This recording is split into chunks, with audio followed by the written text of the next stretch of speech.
It's in everybody's interest, no matter what your future, what your career looks like. Start understanding this and how it applies to whatever your interest or career path is. If you ignore it, I think you're screwed.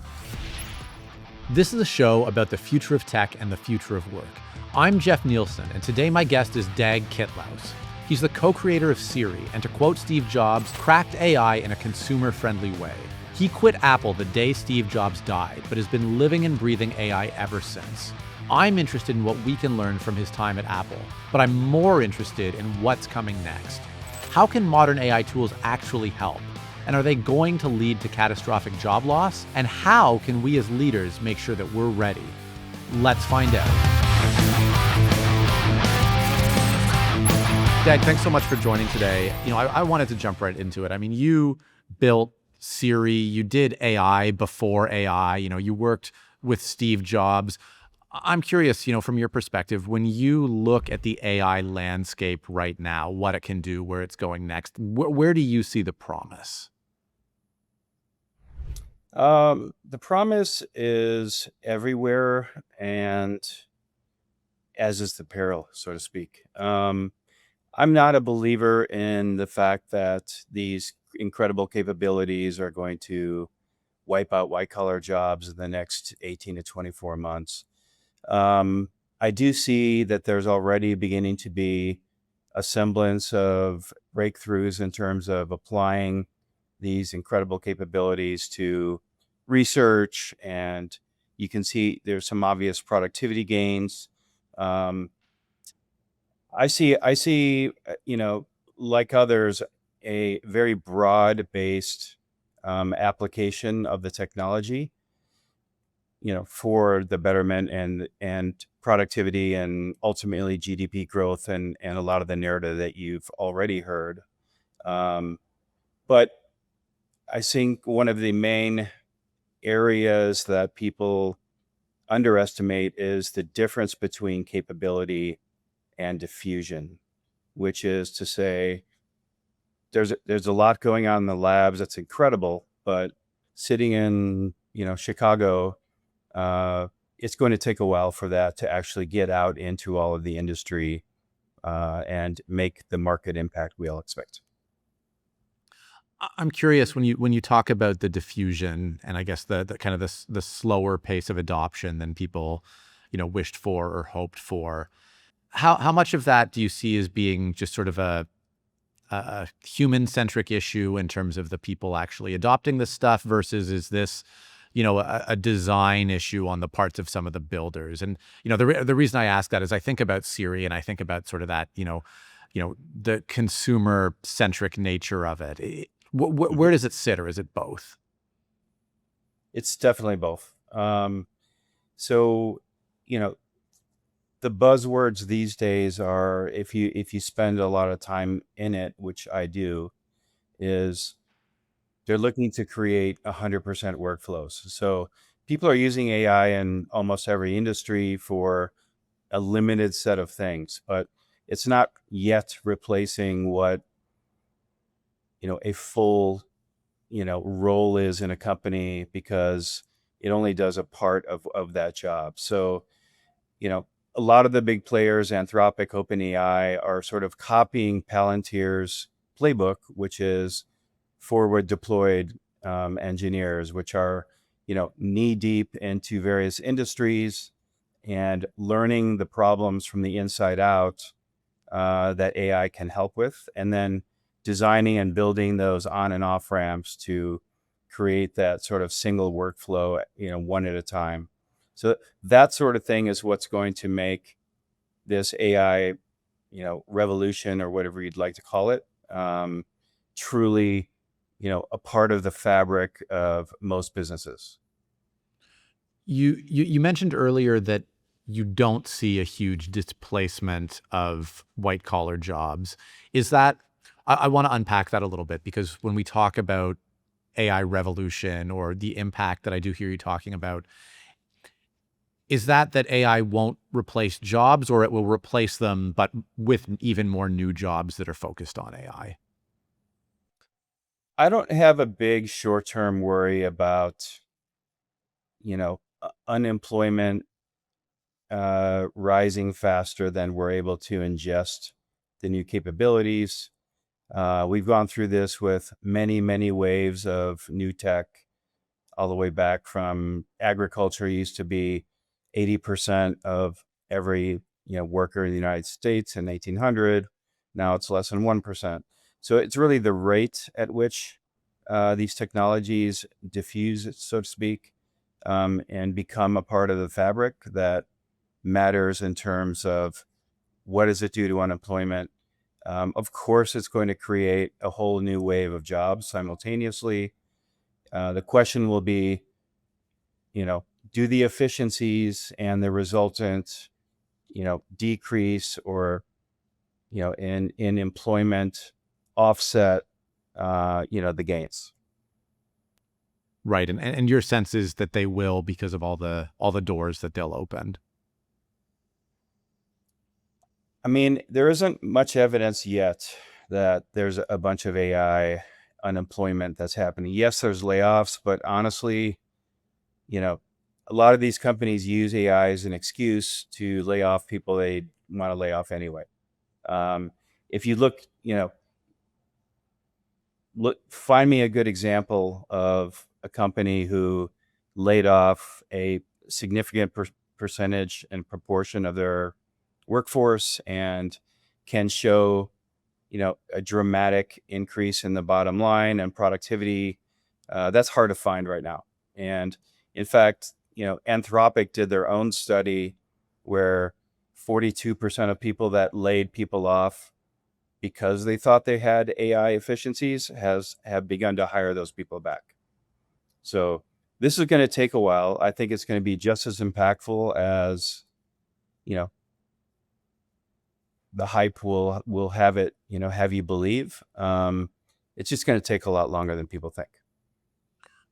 There's an implication there that rushing to lay people off and then try and figure out what they were doing and replace them with AI, or free up capital to invest in AI, that there's business leaders should heed a bit of caution there. I'm curious if, from your perspective, if there's a better way to be thinking about how to actually adopt this technology or how to modernize your organization for AI.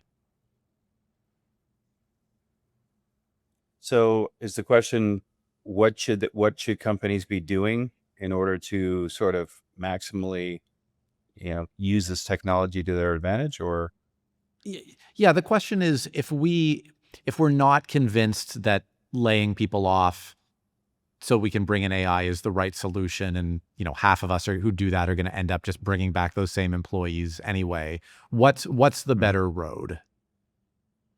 The better road is to have a systematic process by which you start using the technology, understand how it can help your particular business.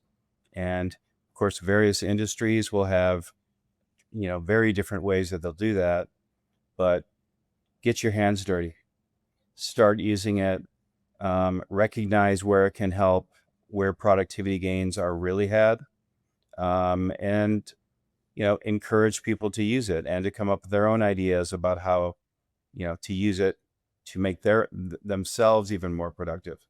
So like anything else, it's all hype until you're on the ground, in front of your desk trying to get something done. And hence, that is why a lot of the companies that are going after the enterprise aspect of getting AI productivity are literally just sending people in to really understand the business and to create custom, AI modules, like Anthropic's doing for legal and accounting and all these things. That will be prevalent. That will be a huge cottage industry to help those businesses figure that out. If you don't work in enterprise technology, you can skip ahead or take a quick braincation. But if you do, Infotech is your secret weapon. Infotech helps IT teams get projects done faster, better, and at a lower cost. Whether you're rolling out new tech, improving processes, or just looking for cost savings, Infotech provides unlimited access to practical tools and expert guidance you need to execute at a fraction of the cost of traditional consulting. No matter the project, from AI strategy to cybersecurity to vendor negotiation, Infotech has you covered. Check it out at the link below, and don't forget to like and subscribe. You mentioned that you personally are pretty deep in using these tools. I'm curious, from that perspective, where do you see the most value? How do they help you the most in terms of the work that you're doing? So I'm not on a specific project at the moment. I just got through a gauntlet of doing 3 startups in a row over the last 10, 12 years. So right now I'm spending a lot of time just understanding, as anyone knows that's here, this stuff is changing on a daily or weekly basis. So my my time is spent because I've had sleepless nights because my whole career is seeing 5 years out a little more clearly than the rest and building things to, you know, meet the future. And it's been murky for me. So I spend a lot of time, researching, building, and getting my own perspectives on where this is all going. I use it to invest. I invest in startups and some of my own things, but um, there's a lot of noise out there, and I really have spent a lot of time to come up with my own thesis around all of these things, including what we spoke about earlier related to the fact that don't believe the hype that this technology, this train is going to come through and suddenly there's going to be, you know, 20% of white collar jobs are going to be, gone. Um, so yeah, I'm using it in all sorts of ways. I'm having my kids build something. I have 7 kids through like a Brady Bunch kind of an arrangement, and you know all of them are either using OpenClaw or Claude Cowork or what Google announced not too long ago related to what they're doing in agentic stuff. I think it's in everybody's interest, no matter what your future, what your career looks like, is to start understanding this and how it applies to whatever your interest or career path is. That that's helpful, and helps me understand, I guess, a little bit better some of the applications. The research part is interesting, and I'm sure you've gotten pretty deep in terms of trying to suss out what is the future, what's not the future. Especially with the lens of investment, and you mentioned the 20% of white collar jobs is like that. That's something you're calling BS on, as like this is not going to be something we see in the next Yeah, handful of years. In no terms of doubt. what we do see, are there any, kind of trends that you've been following that you see as like, these are places, you may want to invest, or that you think will be kind of the next hot area? Um, the debate is around the sequencing. I mean, there's just no question about the avalanche of resources going in this, like no other industry before it.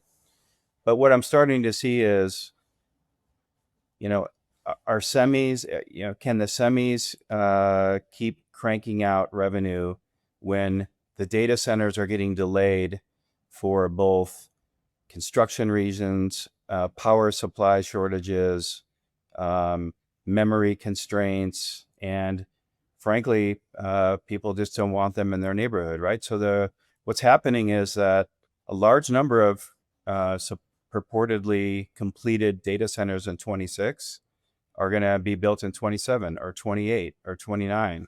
They're all going to be delayed. Meanwhile, you have all the fab producers out there cranking out chips that may or may not have a home because of the delay of the rest of the supply chain. So those are the type of dynamics that are happening. A lot of people are trying to figure out. There's just so much resources and money going into this that it's hard to say, and of course, it's all priced to perfection right now. Everybody assumes that these timelines, these execution paths are, good to go. And of course, there's going to be certain things that aren't there, but it all depends on each other. So the opportunity is being able to see and predict where those delays are going to be, how it's going to impact things downstream. And that's just sort of the public trade. Um, in the private investing world, I would say there's going to be 1,000 unicorns with companies that are building. Well, let me give you an example. I'm in Chicago. Um, it's not on the coast. It's there. A lot of the industry in Chicago is what they call, Rust Belt companies, right?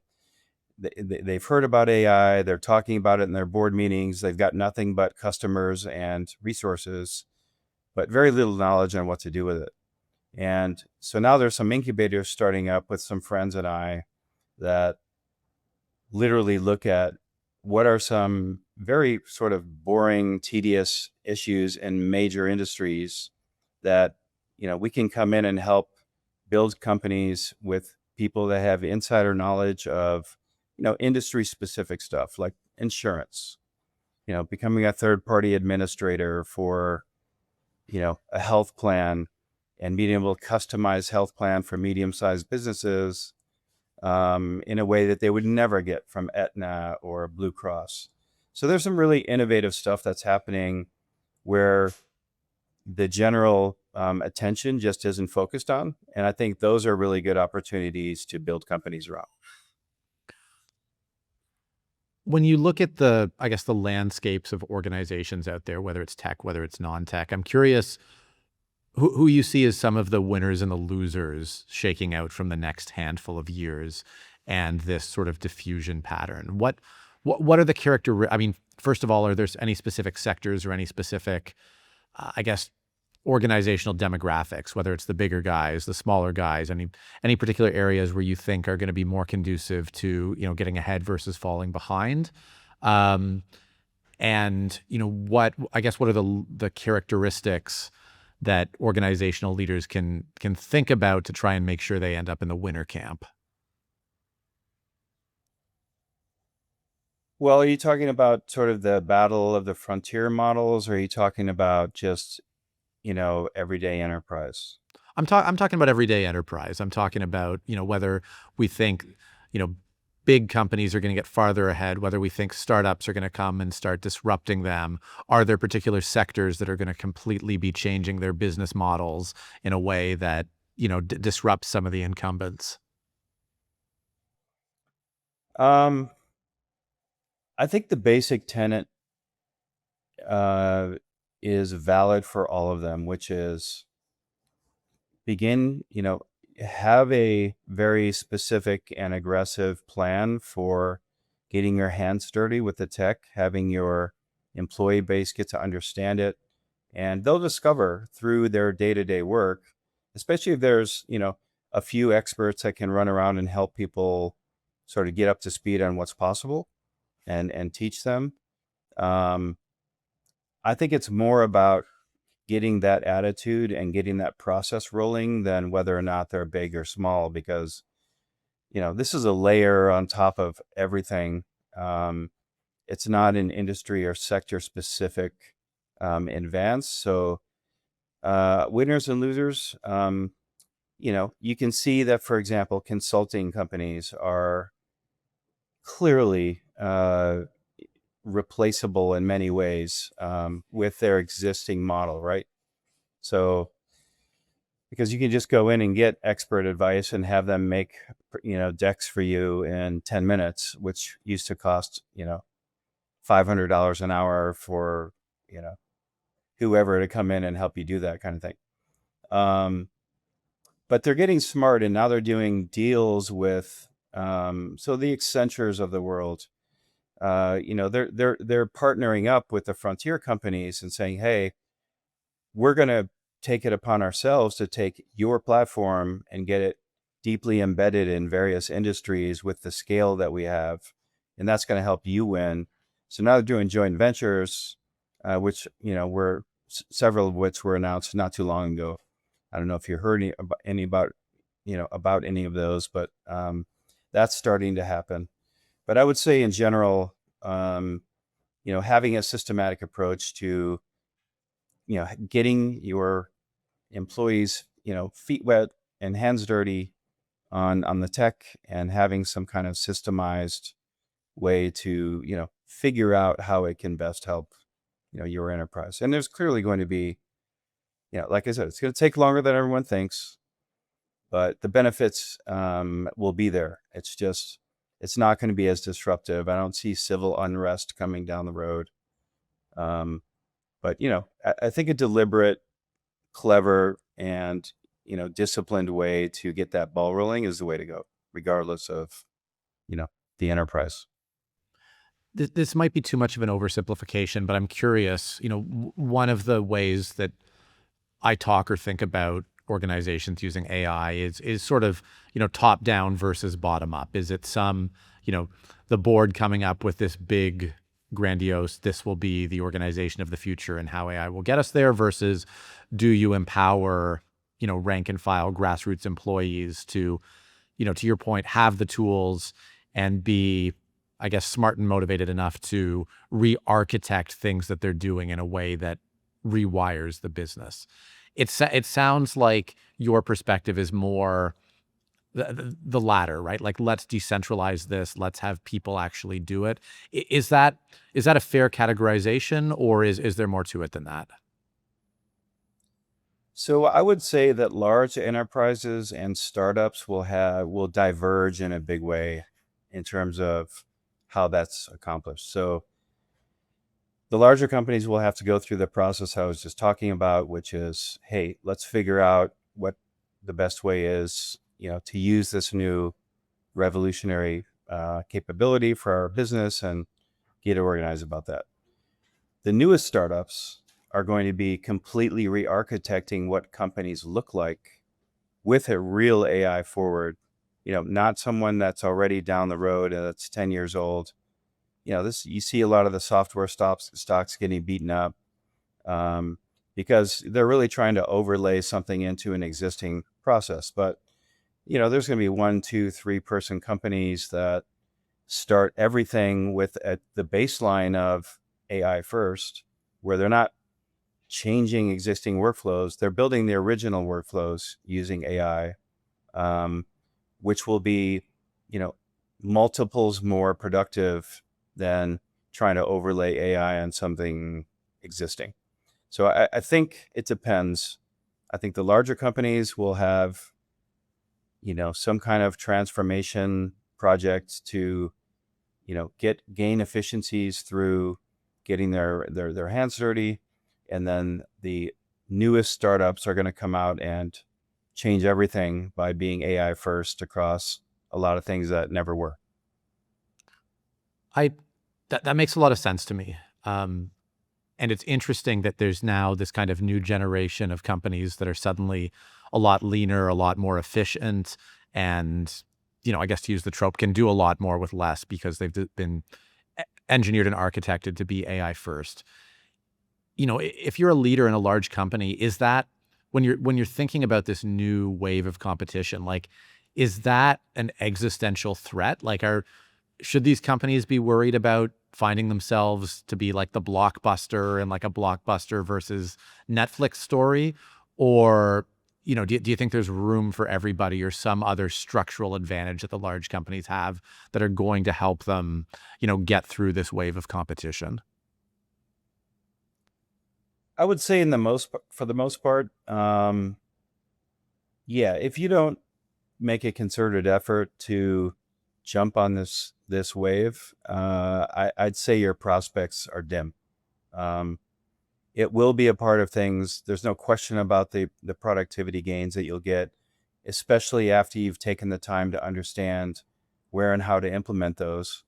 If you ignore it, yeah, I think you're screwed. Makes sense. So if you're in a larger organization, you really don't have a choice other than, get these tools out there, whether it's a big transformation project or whether it's just kind of getting the licenses or getting the tools in the hands of employees to start, figuring out how to build the architect the firm of the future. Yes, and of course, it depends a bit on the industry. If you're in hospitality and you're running a group of restaurants, that's about people, right? You're not going to have robots in there serving food anytime soon, or if ever. People are there to be with people. I don't think that changes for those industries that have the same characteristic of clearly there's some back end stuff that they can do. They can automate, marketing and some of the campaigns that they do. So there's efficiencies even where people first sort of is the business, but those are, are in the minority, I think. I think there's clearly, I would call it a 10-year time frame over which all of this diffuses and becomes a regular part of all business. And frankly, that's going to be a huge net positive. Um, Productivity growth, GDP growth. Um, how long is it before we get to a 4-day work week? I mean, who knows? Universal basic income and all that. Um, it's hard for me to see anytime soon. I think this stuff takes a lot longer. Um, but it's coming, and what's the smart way to do it is sort of what I've covered already. I want to come back to the notion of diffusion versus, I guess, technological capabilities. And it sounds like a lot of, in your mind, the issue right now is just the diffusion piece, that the future is here, but it's not evenly distributed.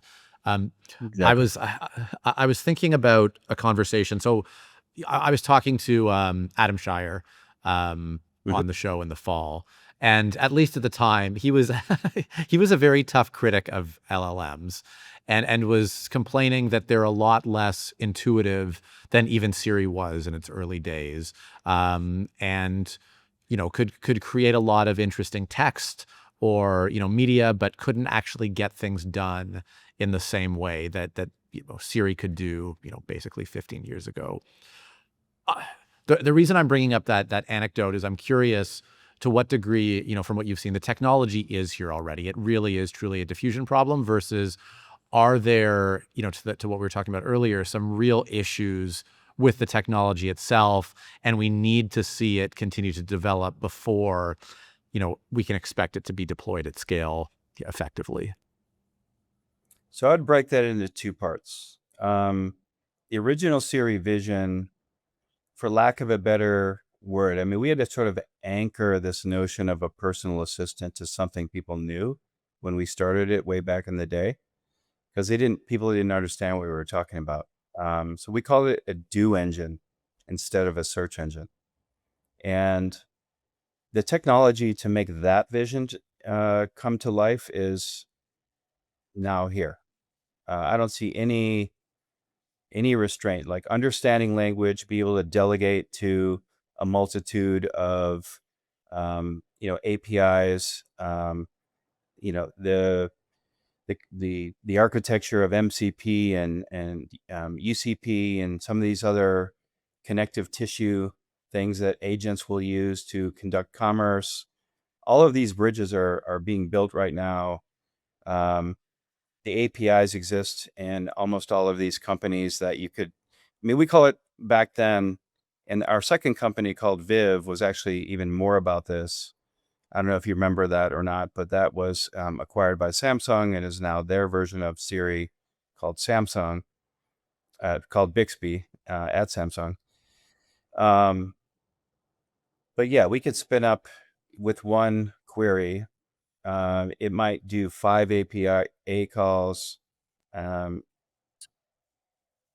use a variety of services to figure out the weather, book the table that has the good view of Alcatraz for dinner, and have an Uber at your door 20 minutes before your reservation, knowing what traffic patterns look like.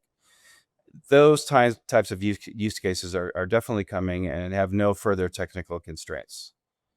um, if you want to jump forward a little bit now, there's talk about LLMs advancing scientific research, but you still need people on the ground that are mixing the chemicals. And I mean, before you have this, and it's going to take a while before you've got, millions of Optimus robots out there that are doing the scientific grunt work. You need researchers out there in the field to do this kind of thing, and in many fields. Um, so, you know, do we have what it takes to make Siri, the full vision of Siri, to be able to do all kinds of things for you, predict what you want, understand your preferences, get serious productivity behind just a voice interface? Absolutely. I would kill to have had that tech when we were starting this, because we spent a lot of time just getting it to try to understand us. Um, the rest of the picture's imminently doable. Um, and I've written a letter to Tim Cook about what Siri should do in this regard, because Apple's in a unique position here to, ascend back to the, to the, to the trophy stand when it comes to agentic AI. So yeah, there's a lot going on. I have gained a lot of respect for where LLMs have headed, and in terms of assistance and all that, with the possible exception of memory and preferences, which they still haven't really figured out. There's some architectural things that need to be done there, but yeah, it's ready to go. People just need to do it. Right. Well, and it's interesting to me, and maybe more depressing, or a more of an emotional aspect for you, given your work on Siri, that, to your implied point, like Apple has not been leading the charge in this stuff. Siri's trajectory kind of lost ground. I hope it's not controversial to say, relative to some of these other players. And so I'm curious, when you think about, I mean, first of all, when you think about that, was that just an inevitability based on, Apple not having labs there? Was that just an issue with, losing Steve Jobs, losing folks like you from the company, and sort of losing the I guess the human side of it, and the will to do that? And then the road forward, I guess, from here. I'm curious, how much you're comfortable sharing about what you see Apple needing to do if they're going to regain that, supremacy. Yeah. So regarding the path that Apple took after we left, so we worked with Steve every week. This was a personal project of his. He was very interested in the space 10 years before he bought Siri. So we were on a great trajectory. We had a similar vision. That was a part of the reason we, basically decided to take the deal and join Apple. We wanted to sort of make our baby go big with someone like Steve and Apple.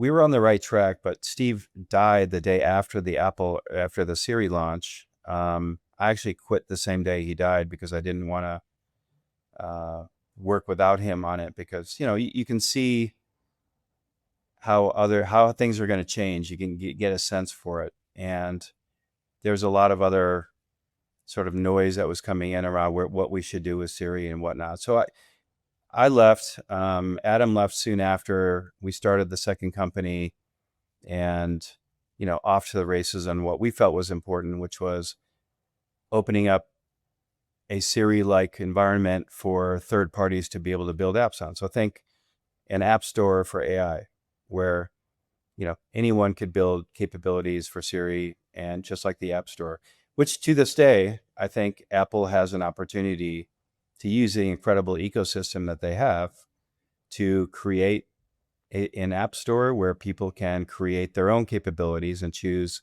what their personal assistant can do, versus just waiting for the next roadmap to drop.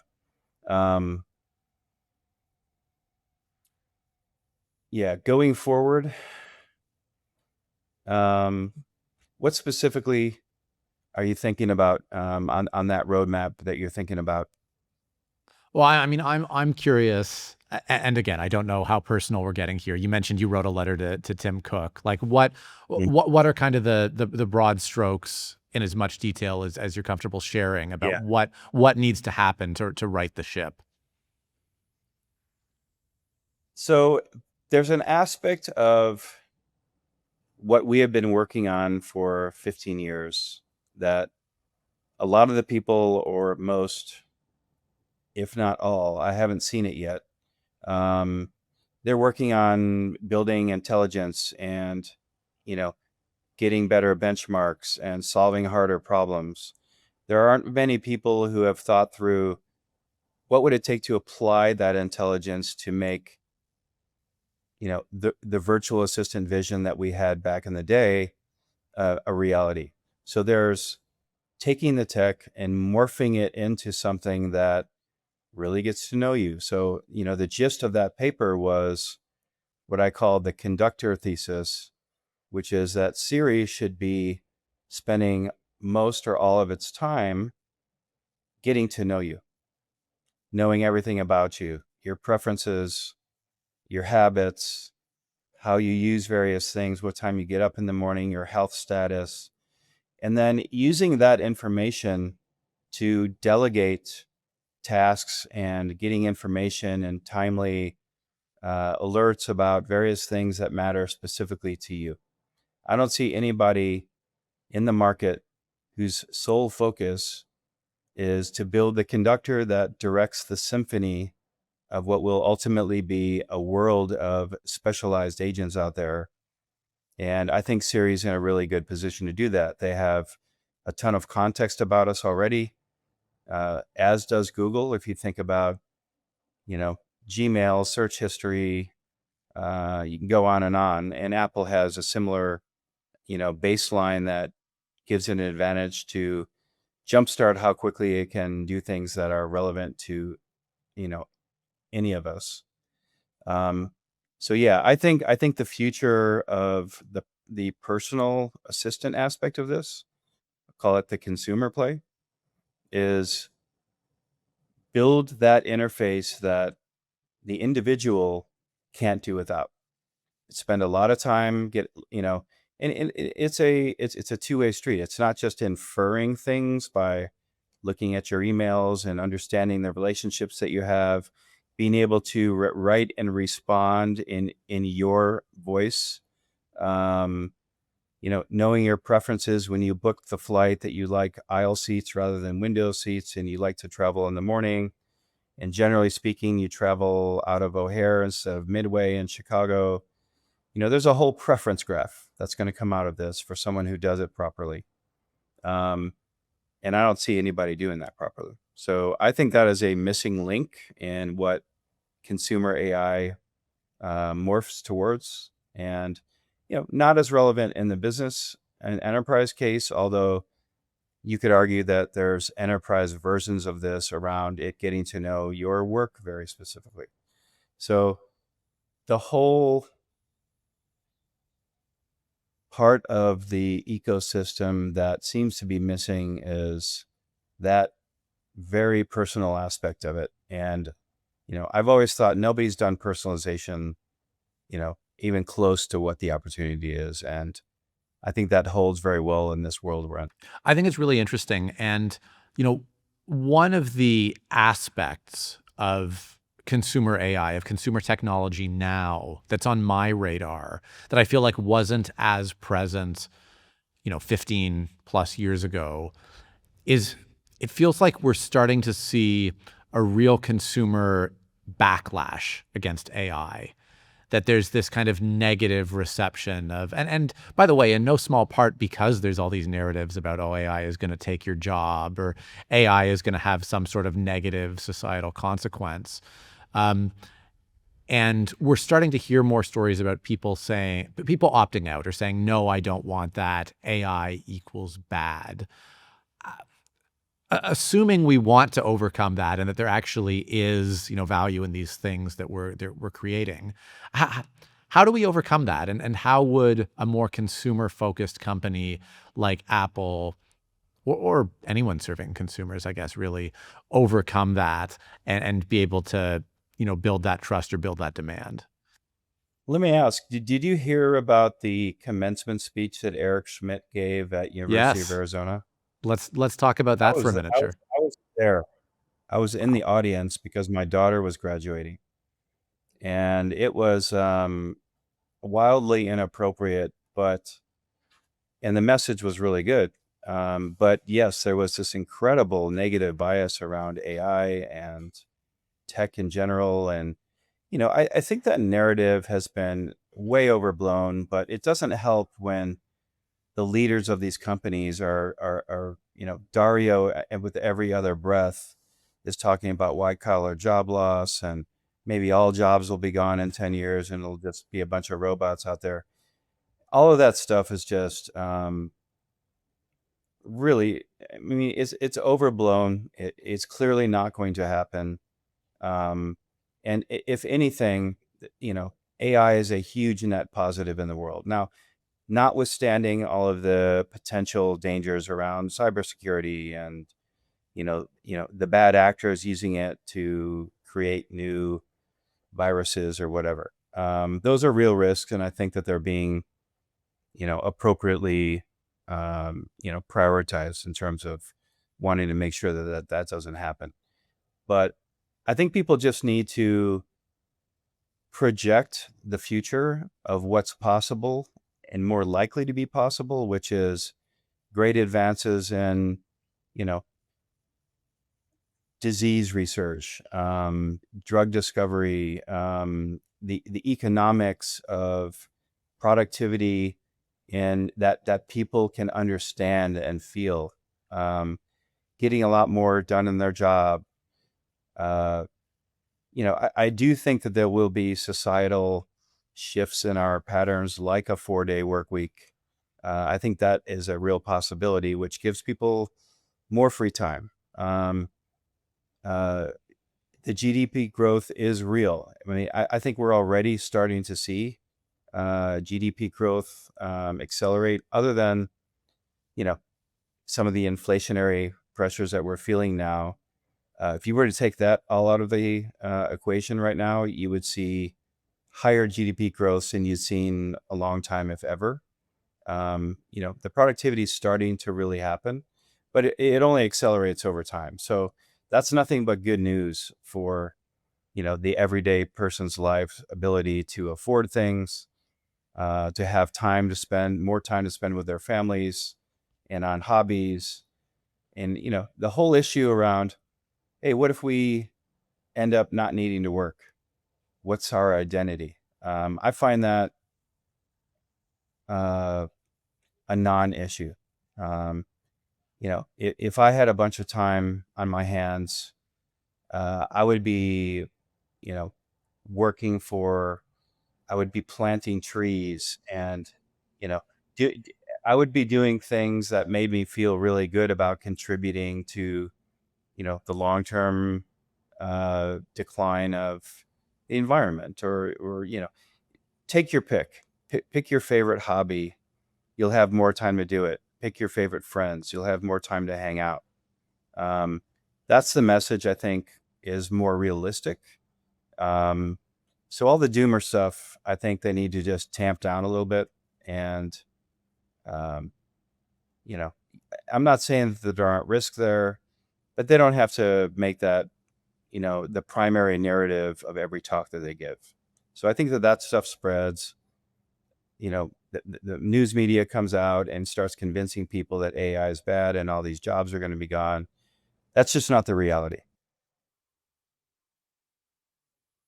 It's it's I I agree with you. I'm just processing it because it's not the reality, and yet it's become the reality because people believe it and have an emotional attachment to it, and because there's so many I don't know, I guess conspirators who are that might be too strong a word, but there's so many people who are complicit in this narrative. To your point, starting at some of the heads of these AI companies, and then through this whole diffusion network of the media. So how do we dispel this myth? Is it like is it as simple as just like convincing like the Darios of the world to like shut up, or is it like painting a No, more a prosperous picture? Or how do we get this? yeah, How use do we get this? examples. Sorry. Sorry to interrupt. Find the examples where it actually is doing some incredible things, and they are out there by the dozens or hundreds already. Um, Create, if you're advertising in the Super Bowl for, don't make it be about the fact that one of your competitors is now using ads. Um, Show that future that's already happening. Use real life stories about people who created using uh, artificial intelligence a medication that saved their dog's life. I don't know if you heard that story. There are things that are, real mainstream upsides that should get a lot more sort of media coverage, and there should be a concerted effort to turn that around, because I saw firsthand, Eric Schmidt couldn't get his words out. You couldn't even hear him. They were booing the whole time. And the message was actually positive in the sense that, he said, we're walking into this world, but you have the opportunity of making sure we do it in the right way and it's applied to the right things. And it's, we guarantee that the benefits, not the perils, are what ends up happening, in all of our futures. So, yeah, it's a marketing issue. And, there's no reason at all it can't turn around. I think as more people use it, and see the benefits of it, and we come up with really good showcases for those wins, get it out there.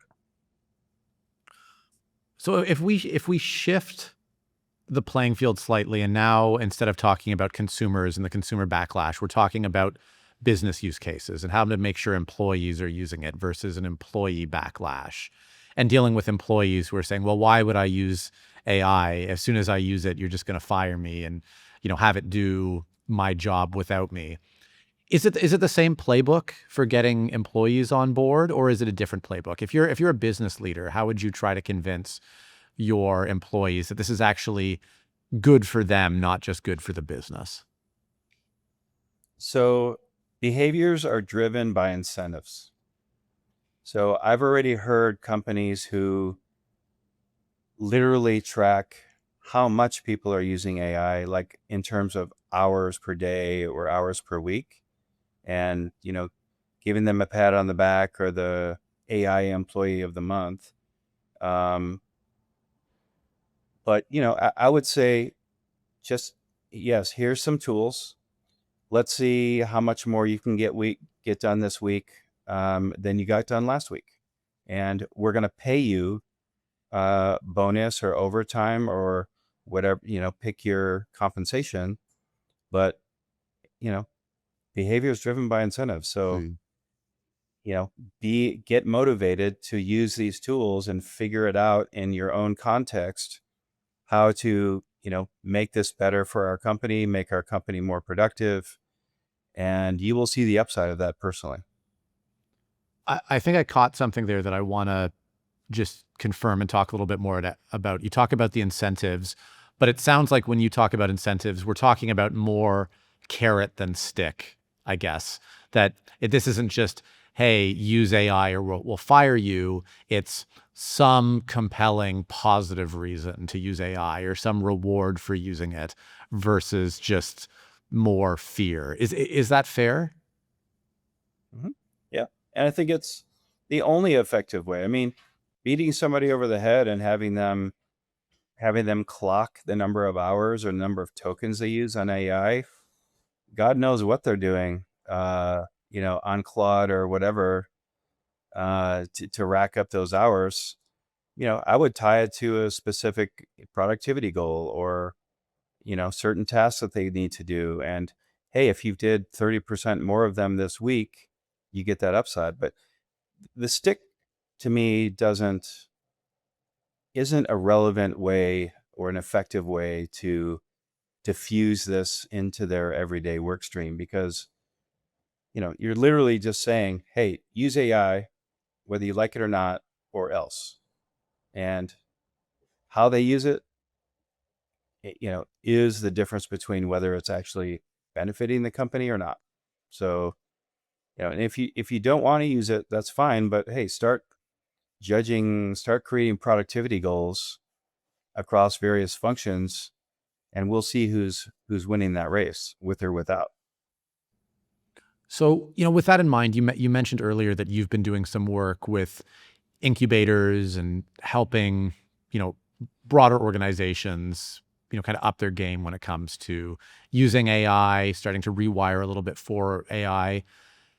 What's, sort of your top advice for business leaders? So for business or technology leaders who are looking at bringing more AI into their organization, or I guess just sort of upping their game, rewiring their company for, the economy of the future. What advice would you give them? What do they need to get right here? What do they need to do? I mean, it goes back to what we spoke about earlier a bit, which is there isn't a simple uh, cross industry AI as a pill, to solve your business ailments. It's understanding it. It's getting your hands dirty. It's you know getting, like they said, a forward and deployed engineer that's in there understanding your business, who knows very well what the tech can do, and then having the companies describe problems, or the individuals describe problems, and have them build. And I mean, you've seen the rate that software programming is increasing now. It's insane. So even small wins that have huge impact just don't take the time and energy or money that they used to. So there's no downside in going in and taking a darn good look at all of your processes and workflows and saying what lends itself to automating and what doesn't, and use it for the ones that it does, and you will see, once you spent enough time on it, meaningful productivity growth. And I think this will be a very normal part of the way that this goes as we move forward here. Makes sense. Um, Dag, I'm looking at the clock. I'm looking at my question list. I think we covered most of what I wanted to cover. Is there anything we didn't cover here that you wanted to dive into or talk a little bit more about?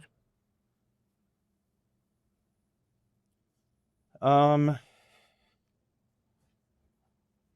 my big, like I said, the things that I've learned by diving all the way into this and tracking week to week what's happening is that the gap between what the capabilities and the models can do is way ahead of the ability and the rate at which it's diffusing into the markets and the businesses and the enterprises.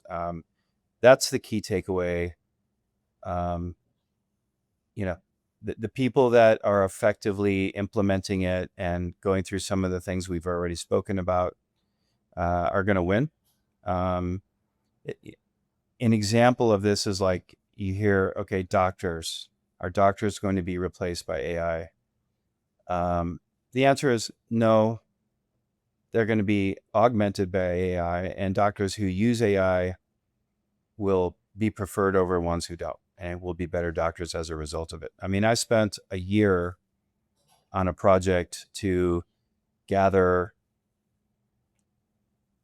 a large majority of the United States patient data. And, we talked about and plan to potentially create a medical superintelligence that listens into patient doctor conversations and that uses real data to, you know, diagnose non uh, a non-normal set of symptoms, where, oh, I have these three symptoms. And the doctor's like, yeah, I know what that is, but I also have these two other symptoms. And they're like, I'm not sure what that is. And what's the next step? Let's order a bunch of tests, right? Now, if there's a database with 100 million people in it that has 15 years of history, that has, claims data for insurance companies. Um, you can have this thing recommend in real time follow-up questions during the conversation with the patient that hones in on, hey, the 317,000 cases that had the three normal symptoms and the two outlier symptoms, and give you a probability ranked, you know, diagnosis of what it likely is. And, I think that's inevitable. I think that'll raise the bar for medicine worldwide once that comes out and everybody uses it. Because, there's a wide variety of quality of doctors. And I think healthcare is a place where you can bring that bar way up by using this technology. And, that's just an example of, an industry that is ripe for using AI to improve diagnoses, for example. And I could go on and on for another 2 hours about other industries and how they would do it too. But, it's coming. Healthcare is an interesting one. The value to me is so insanely obvious, and how it very materially improves people's lives, or keeps them alive or extends their lives. And I can only imagine the regulatory headaches and battles you must have fought trying to do that. Well, the good news is, if there's any good news, is that it's becoming more normal that Mm. AI is a part of FDA processes, and they're seeing a lot of effective AI, therapeutics and other AI, based treatments.